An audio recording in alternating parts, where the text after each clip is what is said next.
Assalamualaikum warahmatullahi wabarakatuh. Perkenalkan, nama saya Sally Angeria Putri. Saya dari jurusan Pendidikan Seni Pertunjukan kelas B. Di sini saya akan menjelaskan sedikit pengertian teater pada abad Renaissance, neoklasik, dan juga teater romantik. Nah, di sini yang pertama saya akan menjelaskan sedikit tentang sejarah teater pada zaman Renaissance. Sejarah pada abad 15 dan 16 ditentukan oleh penemuan penting, yaitu ada mesin kompas dan mesin cetak. Nah, semangat baru muncul untuk menyelidiki kebudayaan Romawi dan Yunani. Romawi klasik dan Yunani. Nah, semangat ini disebut dengan semangat Renaissance yang berasal dari kata renatre, yang berarti kelahiran kembali manusia untuk mendapatkan semangat hidup baru. Nah, gerakan yang menyelidiki semangat ini disebut gerakan humanisme. Pusat-pusat aktivitas teater di Italia adalah istana-istana dan akademik. Nah, di gedung-gedung teater milik para bangsawan inilah dipentaskan naskah-naskah yang meniru drama-drama klasik. Para aktor kebanyakan pegawai-pegawai istana dan pertunjukan diselenggarakan dalam pesta-pesta istana. Ada 3 jenis drama yang dikembangkan, yaitu tragedi, komedi, dan pastoral atau drama yang membawakan kisah-kisah percintaan antara dewa-dewa dengan para gembala di daerah pendesaan. Namun, nilai seni ketiganya masih rendah. Drama dilangsungkan dengan mengikuti struktur yang ada. Meskipun demikian, gerakan mereka memiliki arti penting karena Eropa menjadi mengenal drama yang jelas struktur dan bentuknya.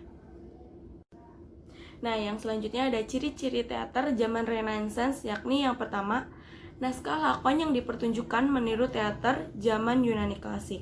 Yang kedua, cerita bertema mitologi atau kehidupan sehari-hari. Yang ketiga, tata busana dan dekorasi yang dipergunakan sangat inovatif.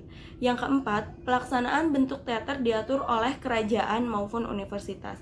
Yang kelima, menggunakan panggung proscenium, yaitu panggung yang memisahkan area pementasan dengan penonton. Nah, pada zaman ini juga melahirkan satu bentuk teater yang disebut Commedia dell'arte. Teater ini merupakan bentuk teater rakyat Italia yang berkembang di luar lingkungan istana dan akademisi.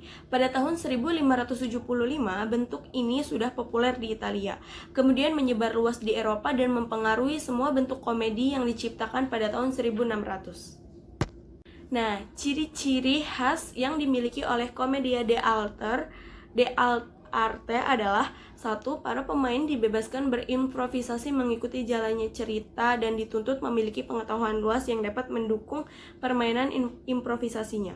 Yang kedua, menggunakan naskah lakon yang berisi garis besar cerita. Yang ketiga, cerita yang dimainkan bersumber pada cerita yang diceritakan secara turun-temurun.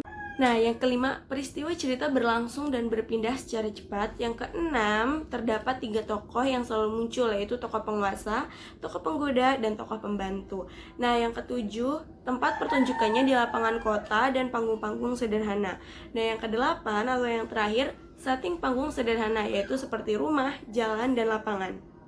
Nah, teori ini di Perancis amat dipegang teguh dan dipatuhi lebih dari negara manapun pada waktu itu. Dasar teori neoklasik itu adalah yang pertama, hanya ada 2 bentuk drama, tragedi dan komedi. Keduanya tak boleh dicampur. Yang kedua, drama harus berisi ajaran moral yang disajikan secara menarik. Yang ketiga, karakter harus menggambarkan sifat umum yang universal dan bukan individual yang aneh. Yang keempat, kesatuan waktu, tempat, dan kejadian dipertahankan.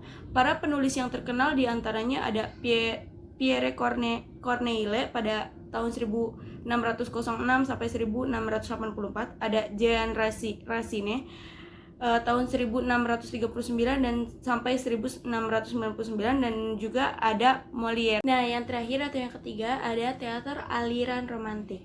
Aliran ini berkembang dan tumbuh pada abad ke-18. Aliran ini sukar untuk memberi penjelasan secara umum.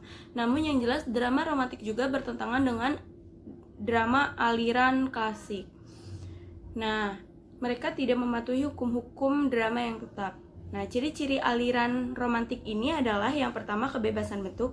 Yang kedua, isinya yang fantastis namun sering tidak logis. Yang ketiga, materinya tentang bunuh-membunuh, teriakan-teriakan dalam gelap, korban pembunuhan yang hidup kembali, tokoh-tokohnya sentimental. Yang keempat, mementingkan keindahan bahasa atau bisa dikatakan puitis. Yang kelima, dalam penyutradaraan segi visual ditonjolkan. Yang keenam, acting-actingnya bernafsu bombastis, mimik wajah yang berlebih-lebihan. Nah, cukup sekian yang bisa saya sampaikan. Kurang dan lebihnya mohon maaf. Wassalamualaikum warahmatullahi wabarakatuh.